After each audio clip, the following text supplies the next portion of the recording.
Bienvenidos aquí a casa Maldini Tornini. ¡Elvira, Elvira! En esta casa. ¡Elvira! ¡Mi amor, Elvira! La gente, sí, lo estaba haciendo, ahí estaba justamente. Bienvenido a todos y a todas. Aquí, a nuestra casa Maldini Tornini. ¡Fuerte el aplauso!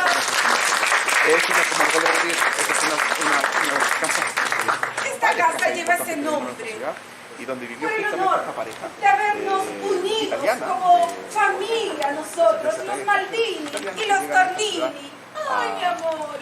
a rellevar nuestra Esta casa, ciudad. un Hoy día se obsequio hizo ya un de mi recorrido a partir padre, del segundo, de mi don Ambrosio Tornini, nos regaló esta hermosa casona en el día de nuestra boda. Tu padre ha sido una persona honorable, Yo voy a estar también mediando con un corazón tremendo, que ha sabido expresarte todo su amor. Y eso yo lo he visto. Pero Por supuesto. Mi papá era muy generoso, dio un cuore gigante. Tanto era su amor por mí que mandó a diseñar una de las flores, mis preferidas de las flores de este bello jardín. Vengan, ustedes podrán observar aquí, en el cielo de las Pamparacas, a la entrada, venga, andiamo, sí señores, sí señores. Adelante, avanti, avanti. Bienvenido a la casa Maldini Tornini. Por favor, adelante. Adelante, bienvenido. Un agrado tenerlos hoy día.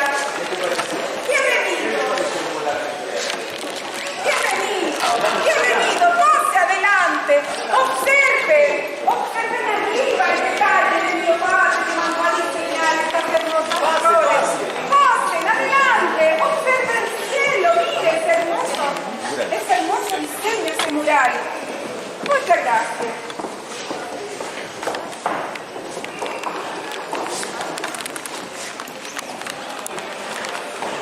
Don Ambrosio Tornini, el día de hoy hubiera estado muy, pero muy contento de haberlo recibido en su casa, que hoy es nuestra casa. Esta casa comenzó a edificarse más o menos por el año 1915. No hay una fecha exacta, pero más o menos es la fecha fundacional. Sus materiales son materiales nobles, ustedes lo pueden notar. Hay columnas de roble, caña guayaquil, quincha, construcción típica de la zona y por supuesto. Además, podemos ver los cristales que forman este hermoso corredor de luz. Las puertas, las ventanas y otros materiales los trajeron en barcos mercantes. Y miren, tenemos el piso original de Pino Oregón.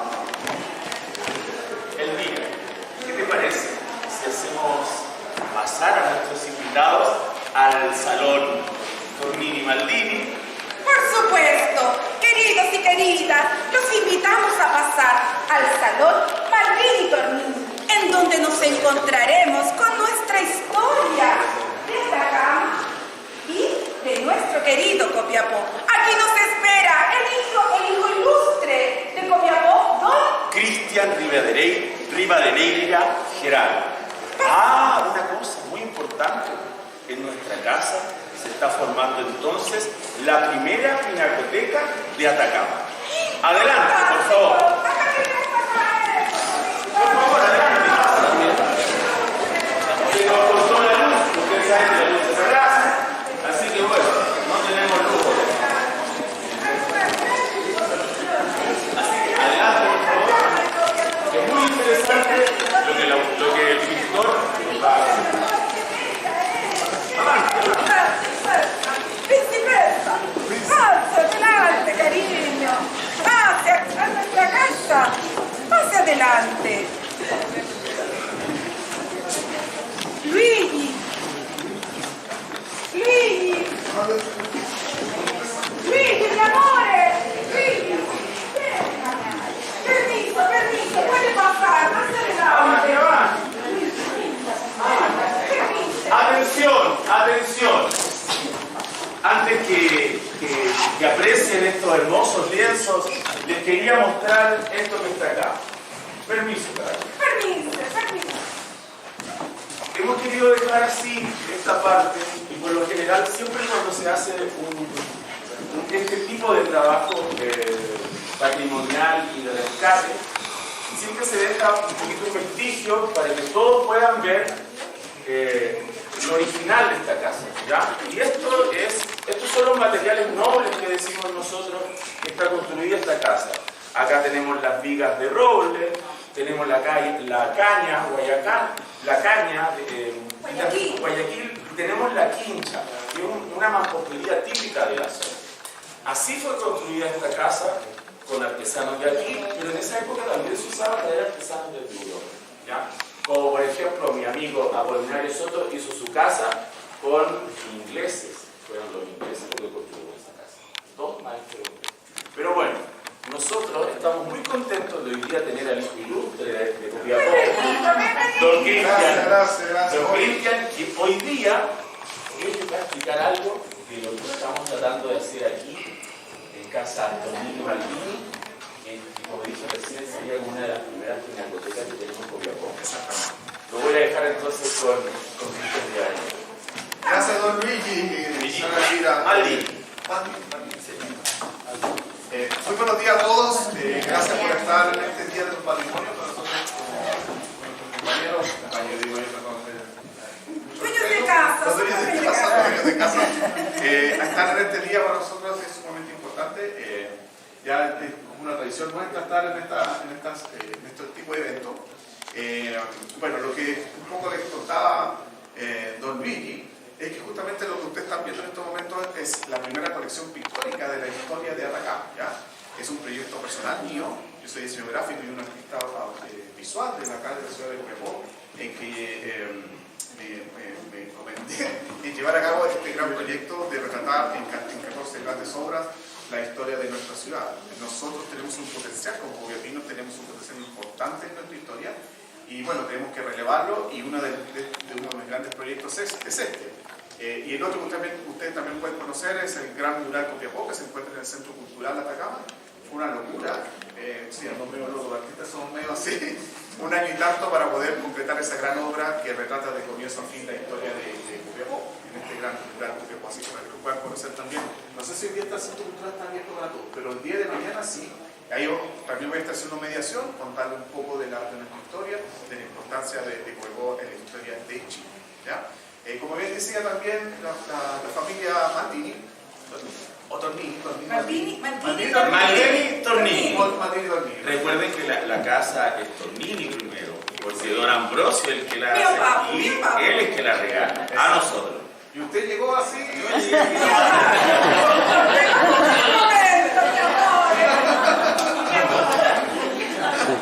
Bueno,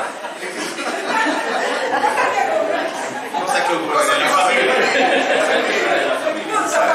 Bueno, y el caso es que ellos amablemente, por supuesto, me prestaron esta sala. Para siempre. Muchas gracias. Bueno, y esta sería la primera pinacoteca. La pinacoteca significa, es un salón que ustedes pueden encontrar donde hay solamente obras, ¿ya? Pictóricas, como se llama pinacoteca, ¿ya? Ahora, vamos a pasar a la primera pintura que se encuentra en este sector. Lamentablemente no la ordenaron por el orden, así que vamos a saltar algunas etapas, pero cada una de ellas cuenta una historia diferente que es sumamente importante. Este sector que se encuentra acá es Viña del Cerro. Viña del Cerro está más o menos como unos 45 kilómetros al interior de Tierra Amarilla, ¿ya? Si ustedes pueden llegar a Viña del Cerro, se van a encontrar con una vista espectacular del Valle de Copiapó.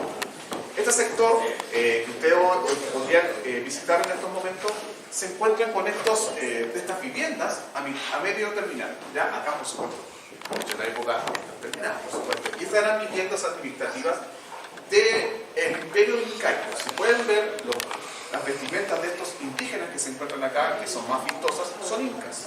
¿Ya? Los incas llegaron antes de los españoles acá y también avasallaron un poco al pueblo, avasallaron entre comillas, porque también se fusionaron, se mezclaron entre ellos. Teniendo también como administrativos a los yaquitas y al pueblo Copiapó. Los Copiapóes es un pueblo originario acá del Valle del Copiapó, es único nuestro y se encuentran acá avasallados, lamentablemente. Quedaron avasallados y ellos trabajaban en este sector, que fue el primer centro metal del cono sur, ya del sector sur de Sudamérica. Y esto que ustedes pueden ver acá son grandes hornos llamados guairas. ¿Qué es lo que hacían ellos? Tomaban esas ramas secas de chañares, de algarrobo, le iban metiendo en estos hornos y con el calor que se producía, derretían los cobres para hacer estos pequeños utensilios que lo utilizaban como de prenda o de entrega al incanato de la época, o al emperador, más bien dicho. ¿Ya? Es lo que se entregaba como tributo de este sector del valle hacia el Perú, por supuesto, donde se encontraba el Imperio Inca. ¿Ya?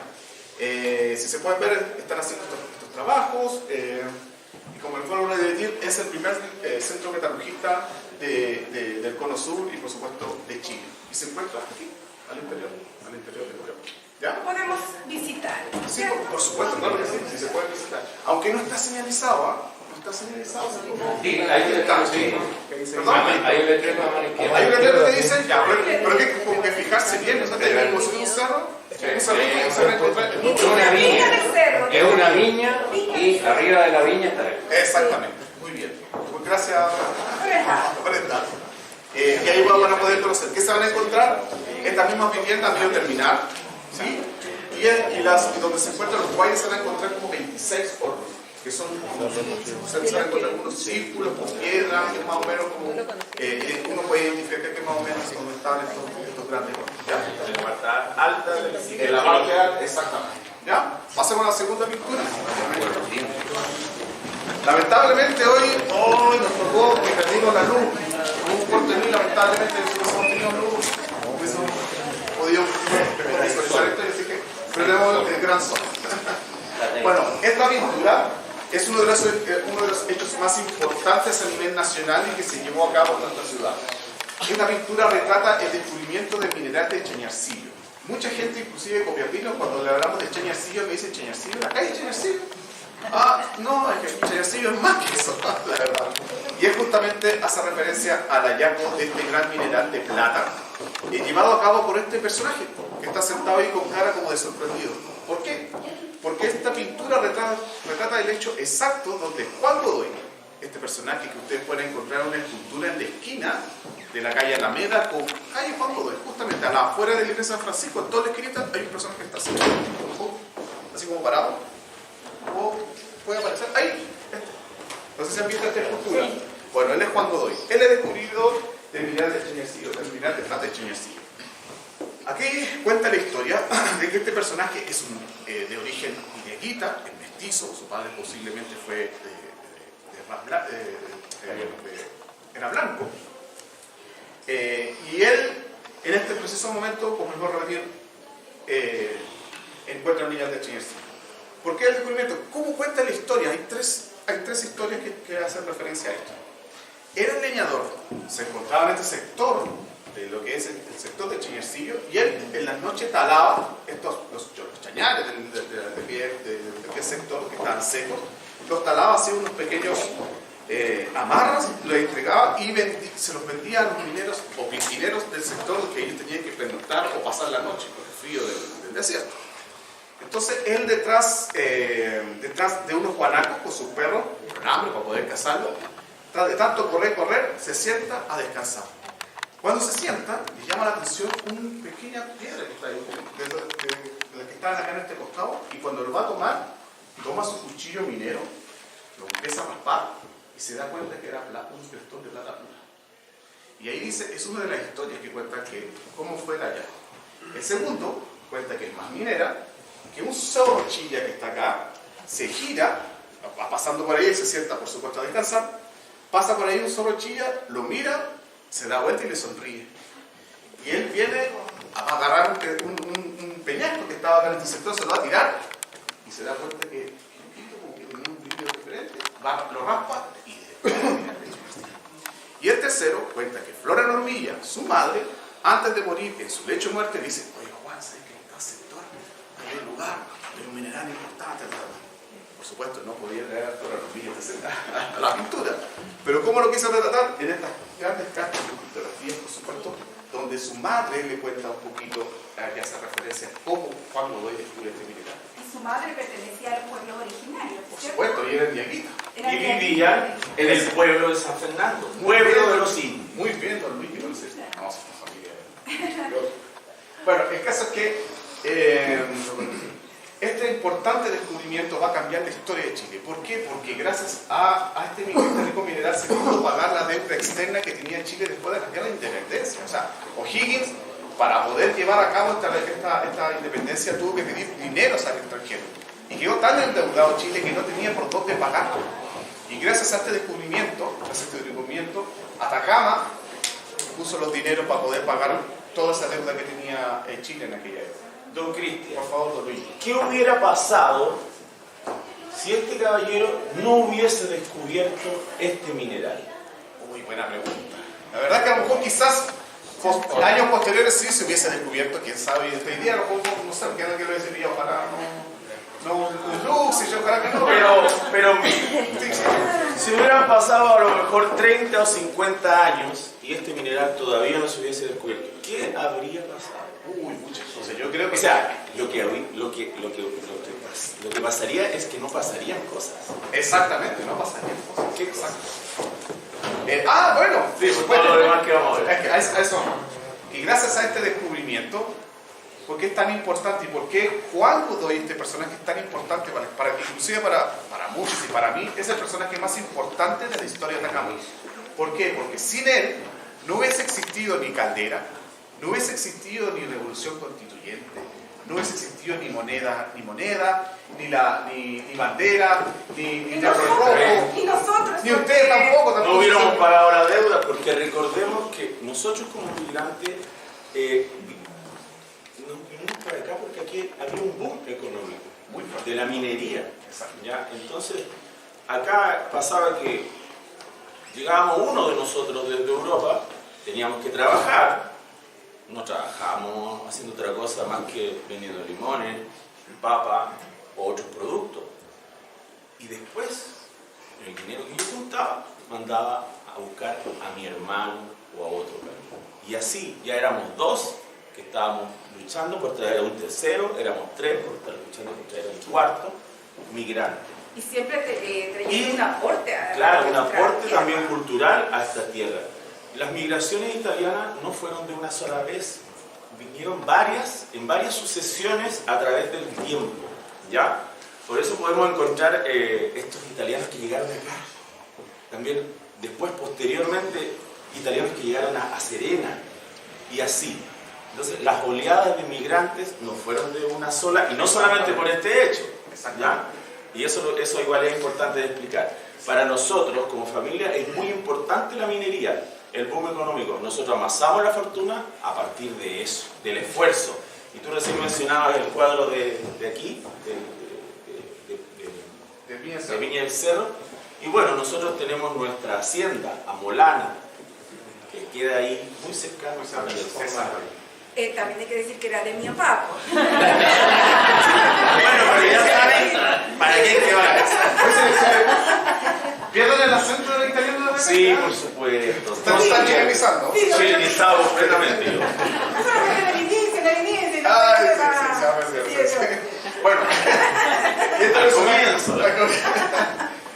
Bueno, este personaje lamentablemente es indígena y analfabeto, la verdad que no tenía mucho conocimiento. Pasa que Flora Normilla conoció a don Miguel Gallo anteriormente. Y se dice la chimuchina de la época, que parece que fue hijo de Caballero. Pero recién no lo dijo usted. No, porque por eso Lo vivió, ahora recién lo está diciendo. No, pero esa es chimuchina histórica. Histórica. Claro. Exacto. ¿Por qué se dice? Porque Flora Normilla, antes de la historia, fue que ella le entregó este secreto antes de morir. Le dice, oye, pero anda a hablar con el caballero don Miguel Gallo y trata de vender o ver qué se puede hacer con este mineral. Justamente, Flora Normilla fallece Y él va donde Miguel Gallo y le ofrece este mineral. Lamentablemente, por su poco conocimiento y siendo analfabeto, la venta fue muy pequeña, muy mínima para él. Lo vendió muy poco dinero y lamentablemente se lo farrió muy poco tiempo. ¿Qué pasó? Que en la época viene él y le dice, ¿sabe, don Miguel? Escucha, lo que yo le vendí fue muy poca plata. Ya le dice don Miguel, mira, sé que vamos a hacer una cosa, métete, llama a 2 amigos, métete por un día y saca todo el mineral que puedas encontrar dentro de esta mina. Al sacarlo, lo llevan, lo cambian por tu dinero y bueno.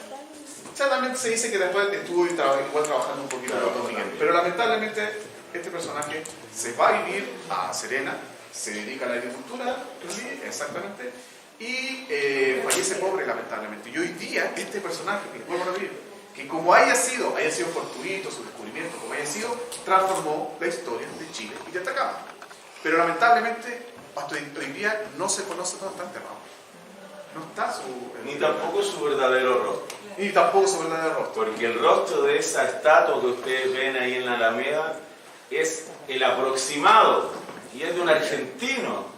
Exactamente. Encontraron a la persona más parecida a Juan Godoy y justamente era este personaje argentino, le sacaron, lo retrataron y esa foto es la que mandan a Europa. Muy bien. Bueno, está bien. Ay, don No, si no, de italiano,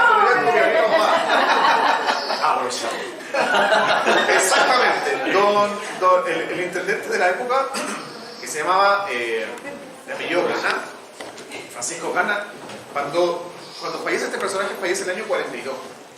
Él nace en los 1800 y 1842 fallece. Pero justamente fallece el año en que fallece don Miguel Gallo. Justo, los dos.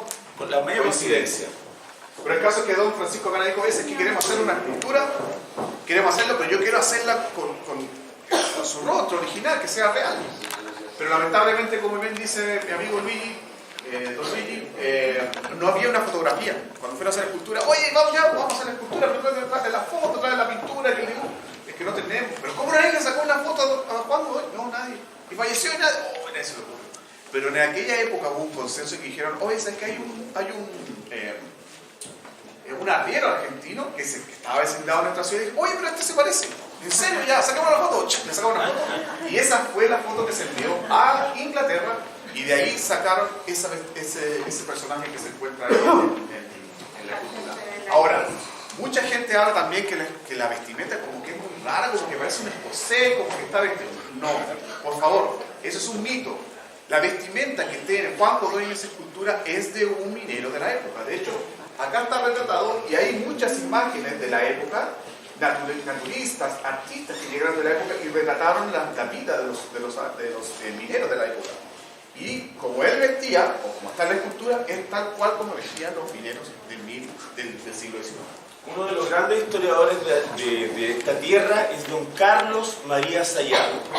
El gran historiador. El gran historiador.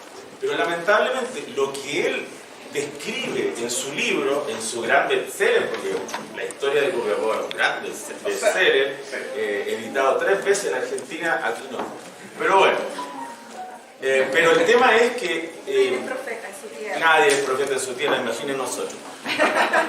Ya, pero lo que pasa con Carlos María Sayago. Con Carlos María Sayago, todo lo que él investiga, todos los documentos que él revisa para hacer la historia de Copiapó, todo se quemó. Entonces, él consulta estos antecedentes históricos, se queman estos antecedentes históricos, pero queda el libro de la historia de Copiapó en donde podemos sacar mucha información que fue, hasta el día de hoy, que fue recopilada e investigada por este gran historiador, don Carlos María Sayago. Exacto. Ya, entonces, muy bien. Gracias, Luis. Por eso que me lo cansé con Luis. Muchas historias. No se aproveche.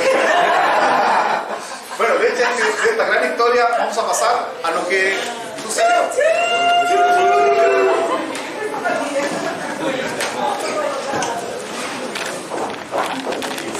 Bueno, lo que ustedes por supuesto pueden visualizar y pueden reconocer la estación de Caldera, ¿ya? Y en este sector, en primer plano, pueden observar que está la primera locomotora de Chile y la tercera de Sudamérica, ¿ya? Más antigua. En este en esta pintura se puede visualizar a Don William Wheelwright. Este personaje que está acá es un norteamericano, ¿ya? Pero voy a retroceder un poquito. Cuando se descubre el mineral de Chañarcillo, la posibilidad de poder concretar... Perdón. ¿Sí? ¿Sigo? Ya pensé que estaba hablando. Ya, la posibilidad de poder transportar los minerales desde el mineral de Chañarcillo hacia el puerto de Copiapó, que es el puerto viejo, ¿ya? Puerto Viejo era el puerto de Copiapó de aquella época. Para poder transportar todo este rico mineral, tenía que hacer desde el traslado con carretas y mulas. Era un trabajo enorme, el cual tenían la posibilidad de poder transportar desde ese sector hacia el puerto de Copiapó. Entonces, ¿qué pasó? William Wheelwright, este personaje acá, este norteamericano, entrega o presenta la posibilidad cierta de la idea de poder levantar la primera locomotora de Chile. Esta primera locomotora da inicio a la época o la era industrial de nuestro país, ¿ya? Candelaria Goyenechea, esta mujer que es muy importante, se la han escuchado, está con Osa Varas Carvalho, no sé si es el nombre de Caldera, ¿sí? Bueno, ahí está, Osa Varas Carvalho y Agustín Edwards, son los grandes empresarios que ponen las lucas para poder levantar esta empresa. El viaje inaugural se lleva a cabo el 4 de julio, el día de Estados Unidos, justamente por la nacionalidad de Don William Wheelwright, que él decidió que así fuese, y por eso está el detalle acá en la locomotora, las dos grandes las banderas de Chile y la de Estados Unidos. El primer viaje que se inicia parte desde Caldera hasta el sector de Monte Amargo, o la estación de Monte Amargo, que hoy día está tiradísima. Uno pasa por la carretera camino a Puerto Viejo, y ahí se lo puede encontrar, pero hoy día estaba abandonada, o sea, no existe, la verdad. Bueno, y ese es el primer tramo, y después el segundo es desde Monte Amargo a Copiapó. ¿Qué pasa? Que ese día, que fue el 4 de julio de 1851, los empresarios o los accionistas que ponen las lucas para poder llevar a cabo este proyecto, dicen, oigan, ¿saben qué? Bueno, Copiapó, también, y ellos, por supuesto, siendo copiapina, Candelaria Goyenechea, decide que la locomotora llegue para el día de Navidad. Y ese mismo año, el 24 de diciembre de 1851, la Copiapó llega a nuestra ciudad. Es por eso que nosotros tenemos una gran deuda como copiapinos. Nosotros tenemos la locomotora acá. De hecho, en una consulta ciudadana salió como el elemento más importante o más significativo para Copiapó. La locomotora es la que más nos representa. Y hoy día, lamentablemente, se le cayó un árbol hace un tiempo atrás y estamos esperando que todavía la restauren, pero la posibilidad cierta de poder concretar una fiesta ciudadana en la cual también nosotros reconozcamos la llegada de Copiapó para Navidad. Así que estamos trabajando para poder lograr un proyecto de ese tipo para nuestra ciudad. ¿Ya? Bueno, ¿qué más le puedo contar? Ya está, sacar la foto. Vamos al siguiente cuadro.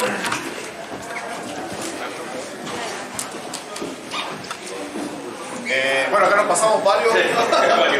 Yo dije, no vamos a saltar de etapas, lamentablemente no quiero. Exacto, correlativamente no está. Así que vamos a hablar acá de la única pintura que tenemos, lamentablemente, pero yo creo que hay mucho trabajo y estamos haciendo bastante trabajo. Bueno, les quiero decir que yo estoy liderando una fundación, pero de las buenas, por si acaso. Sí, hay que decirlo, pero somos novitos, manitos limpias, pero el caso es que en estos momentos estoy liderando una fundación que estamos llevando y concretando proyectos para relevar la importancia histórica que tiene nuestra ciudad y la región de Atacama. Yo creo que hemos tenido una deuda por años en este sentido, y yo, por supuesto, estas pinturas, ya llevo 14 años en esto. En este momento estoy pintando la número 14, la pintura número 14, y me faltan 4 para terminar las 18. Bueno, y una de estas pinturas, en la que ustedes están mirando acá, observando, es la llegada del batallón Atacama. Después de la guerra del Pacífico, que llevamos a cabo con nuestros hermanos peruanos y bolivianos, llega el batallón Atacama, este batallón cívico, cívicos, civiles, por supuesto, como que nosotros los hombres nos juntamos, nos dicen a veces que hay que formar un batallón, los fusiles, apuntamos un poquito, aprendemos un poquito a disparar y se acabó y nos vamos. La mayoría del batallón Atacama estaba constituido por mineros, ¿ya? En la época. Chile llegaba hasta Copiapó, más o menos. Chañaral un poquito más arriba, pero Copiapó era como la última capital más importante. Y acá estaban los mineros de Chile.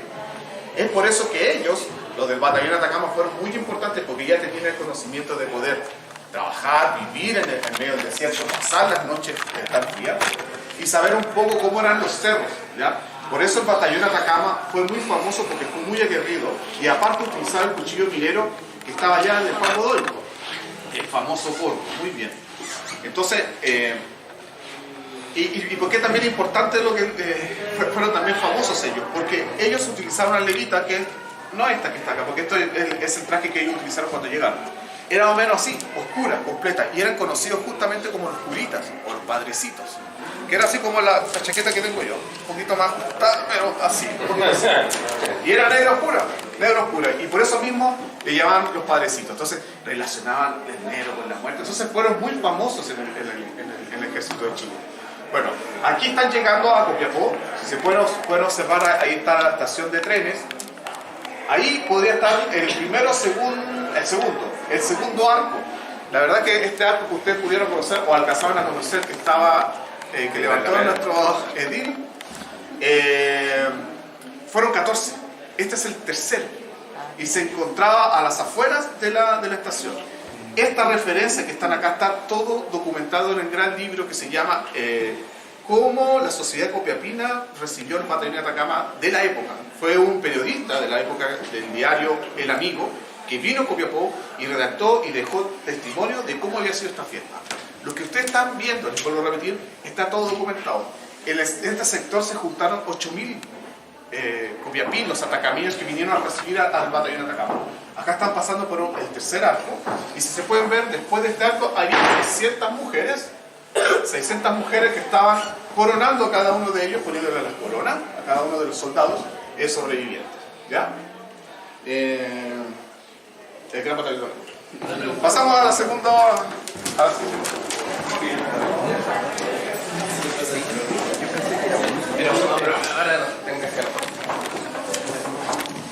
Estamos bien, excelente.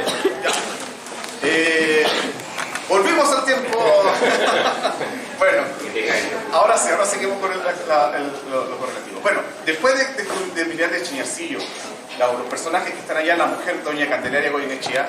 Candelaria Goyenechea se casa con don Miguel Gallo, el mismo caballero que le compró el minero a Juan Godoy.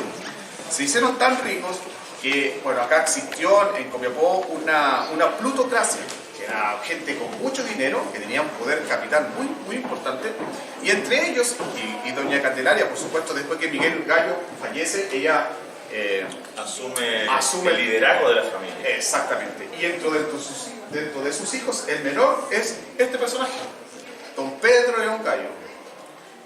La población Pedro... No, bueno, lleva su nombre justamente por este personaje. Pedro León Gallo es un... se ha convertido en un empresario, por supuesto, poeta.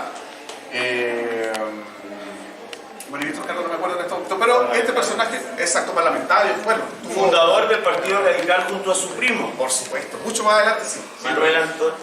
Manuel Antonio Mata. Eso. De la familia Mata. ¿Lo vio? Goyenechea. Goyenechea. Hoy se volví, no. Se las trae. Bueno, el caso es que don Pedro León Gallo, como pueden visualizar en esta pintura, se encuentra en este taller que se encuentra a un costado de la casa consistorial, que es la Casa Roja que está en la esquina de Chacabuco con Atacama, ¿cierto? Si pueden visualizar, ahí está la Catedral de Copiapó, ¿cierto? Bueno, y en este sector, ¿qué es lo que se está armando? Como había tanto poder económico, Pedro León Gallo se cansó de que los dineros de Chañarcillo se estaban yendo a Santiago del Paraíso, cosa que hasta hoy día no ha cambiado, ¿cierto? Todas las plata que están se van para allá. Y nosotros aquí, bueno, esto comenzó ya en aquella época. Pedro León Gallo estaba hasta acá. Con el centralismo absurdo. Con el centralismo absurdo, exactamente. De la capital. Entonces dijo, ¿sabes qué? No, esto se acaba.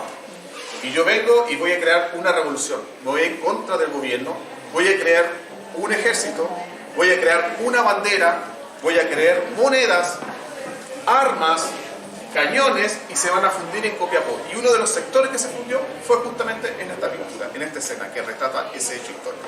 Cristian, ¿Ya? tenemos que también comentar que el ambiente en Copiapó está bien enrarecido en esa época. Las autoridades eran designadas al dedillo y justamente también teníamos una autoridad designada desde Santiago.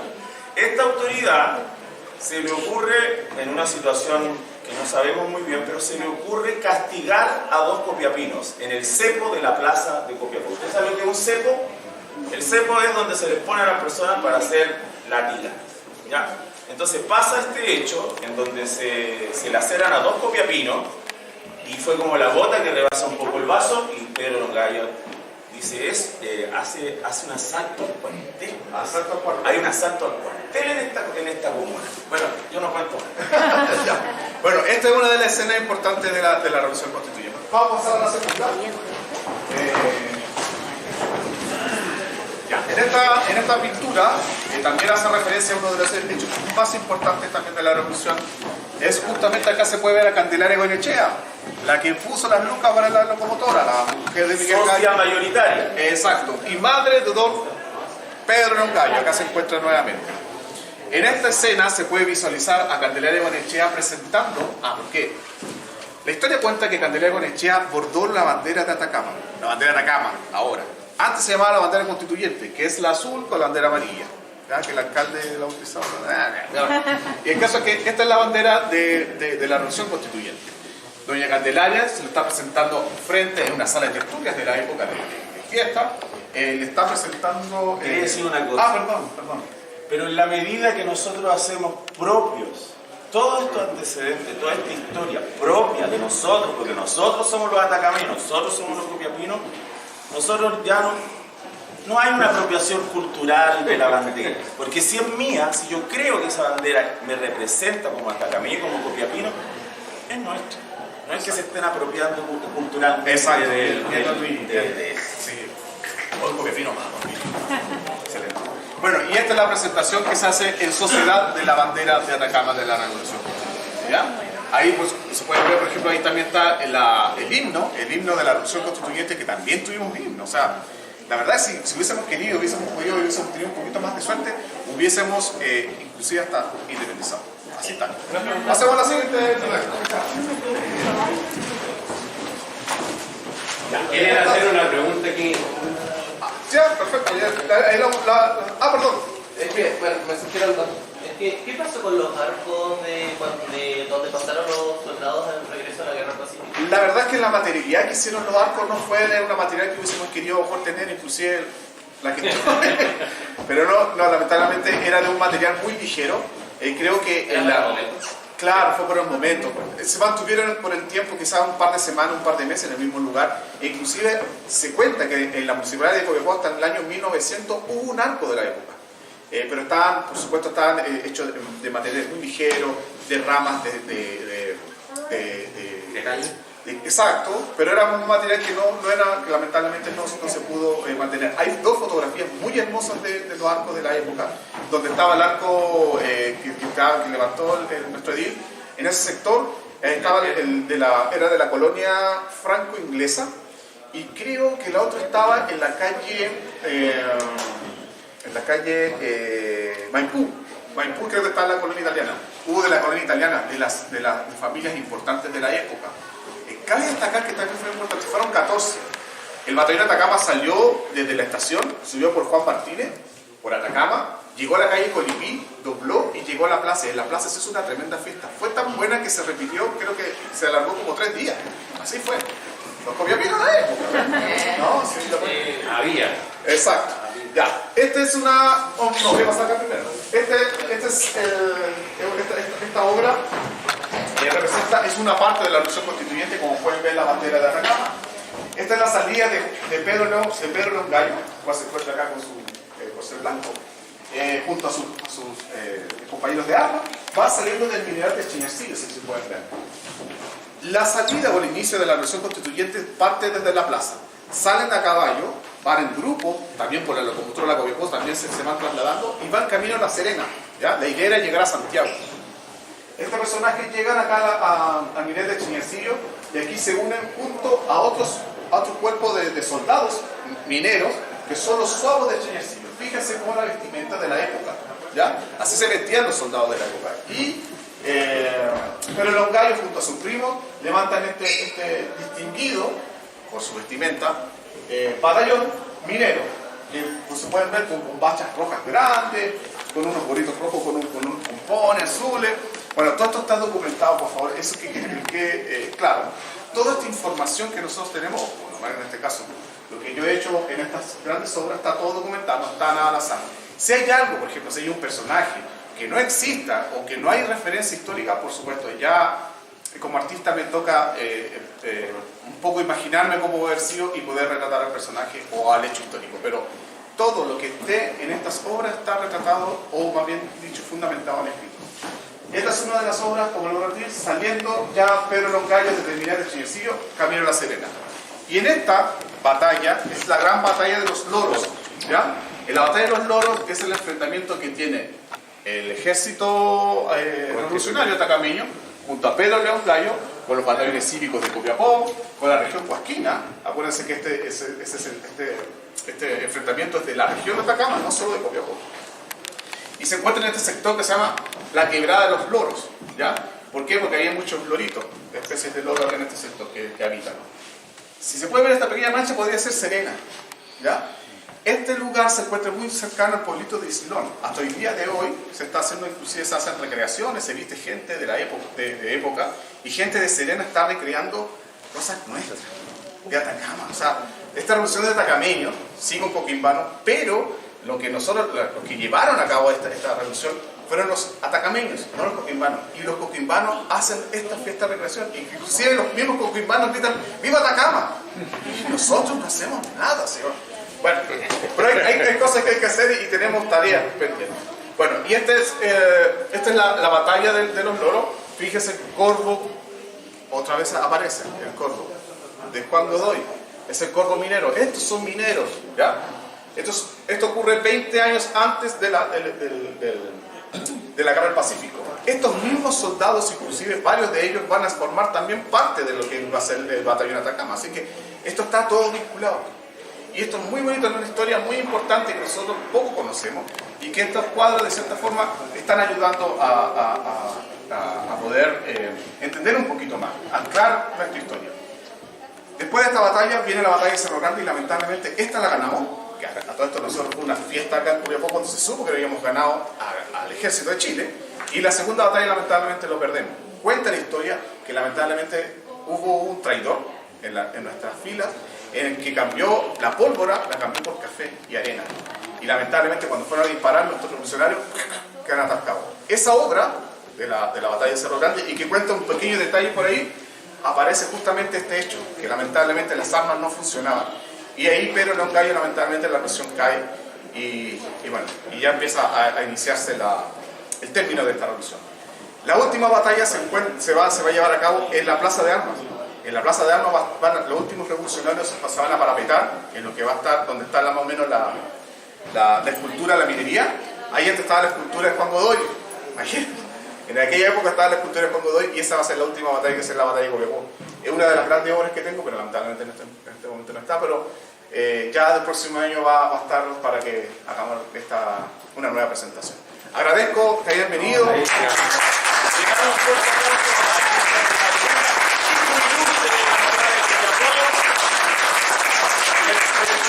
todo esto, una pinacoteca para Copiapó y también de un lema para Copiapó, porque Copiapó, donde comienza, donde nace la historia de Chile.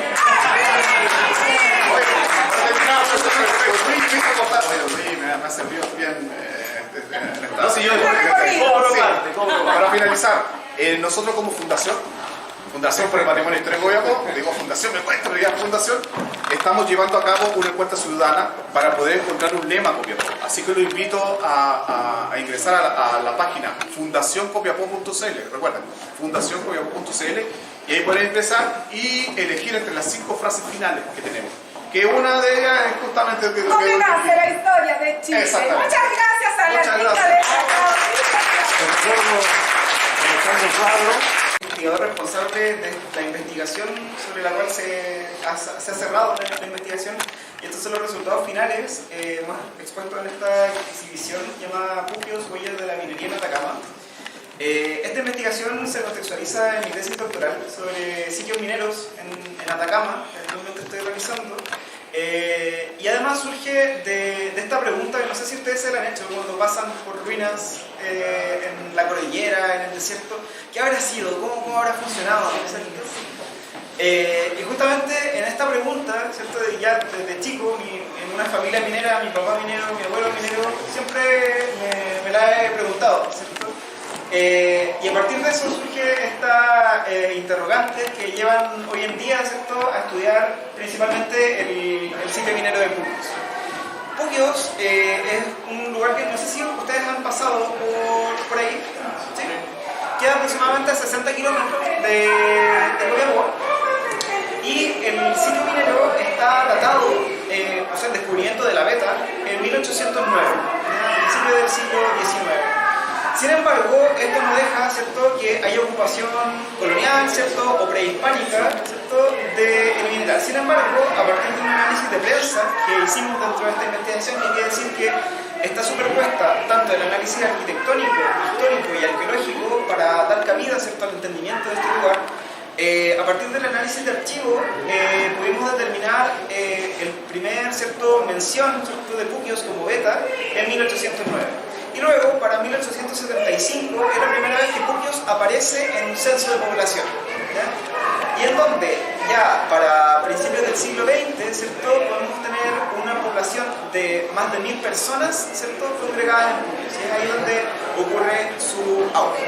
Entonces, como les decía, en las próximas salas vamos a ir viendo esta superposición entre historia, que estas salas están dedicadas principalmente a la historia, luego la arquitectura y luego la arqueología y la participación comunitaria. ¿Okay?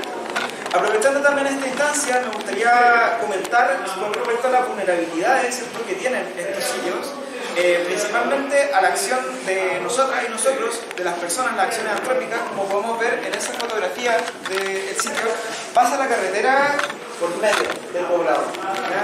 Entonces son grandes intervenciones que ponen en alta vulnerabilidad y riesgo los fragmentos de nuestra historia regional, ¿ya? Y por otro lado, como podemos ver acá en la maqueta, el sitio de Puquios queda en el medio de la quebrada Caipote, ¿ya? Un flujo aluvional, ¿cierto?, de gran repercusión, por lo cual lo que registramos hoy, ¿cierto?, de Puquios, lamentablemente va a ser mucho más de lo que quizás haya en 20 años más, ¿cierto?, hasta su inexorable pérdida si es que no se toman determinadas acciones para su conservación. Y si a eso le sumamos los sismos, ¿cierto?, nos encontramos ante un patrimonio altamente frágil, ¿cierto?, y vulnerable, por lo cual también hago el llamado, si es que el día de mañana visitan Puquios, ¿cierto?, sean respetuosos con las ruinas, ¿cierto?, para apuntar a su conservación, ¿ya?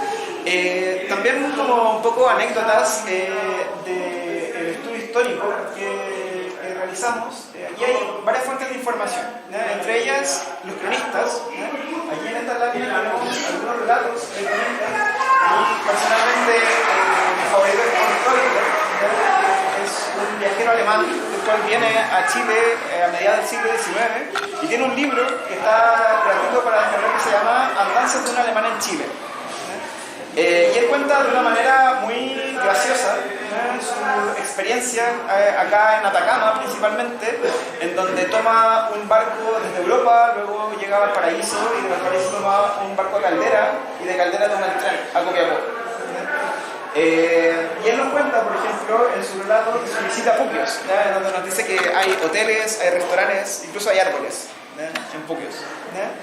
Y eso de los árboles, por ejemplo, también lo pudimos contrastar con respecto al archivo fotográfico. Cuando nosotros llegamos a Puquios no teníamos ningún tipo de información, no había, salvo estos relatos, ¿cierto?, pero no había fotografía, no teníamos planos, ¿cierto?, y de a poco fuimos recopilando, ¿cierto?, determinadas informaciones, y lo más lejos que tuvimos que llegar fue un archivo en Estados Unidos, ¿ya?, el archivo de la Universidad de Wisconsin. El archivo de la Universidad de Wisconsin tiene alta información de acá de la región porque durante el siglo XIX ellos eran en Estados Unidos los más expertos en geografía. Entonces las empresas mineras, antes de invertir en Atacama, ¿cierto?, en el rubro de la minería, recurrían a la universidad para que ellos hicieran los estudios previos, ¿ya?, si era conveniente o no de poder invertir.